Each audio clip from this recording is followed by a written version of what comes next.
Hello everyone. So आज मी खरंच खूप जास्त खुश आहे, कारण लहानपणापासून आपण जो ब्रँड बघत आलेलो आहोत, आज त्या ब्रँडचं प्रोडक्ट्स मला कोलॅबरेशनसाठी आलेले आहेत.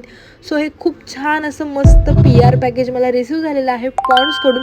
यामध्ये 5 प्रोडक्ट आहेत टोटल. सो तुम्ही बघू शकता, आपलं मेन प्रोडक्ट आहे ही पॉन्ड्सची bright beauty light cream.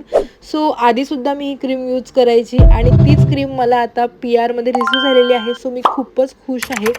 So guys, ही आहे पॉन्ड्सची bright beauty light cream. So ही जुनी आपण यूज करायचो तीच क्रीम आहे, बट टोटली न्यू फॉर्म्युलासोबत आहे. याच्यामध्ये आहे माझं फेवरेट नायसिनेमाइड, जे स्किनच्या 10 लेयर डीप जाऊन आपले डार्क स्पॉट रिपेअर करायला मदत करतं. तसंच याचं जे क्रीमी सॉफ्ट लाईट टेक्स्चर आहे, ज्यामुळे आपल्या स्किनवरती अजिबात हेवीनेस फील होत नाही. तुम्हालासुद्धा परचेस करायची असेल तर कमेंटमध्ये लिंक टाईप करा. तुमच्या इनबॉक्समध्ये डायरेक्टली लिंक याची येऊन जाईल. थँक्यू.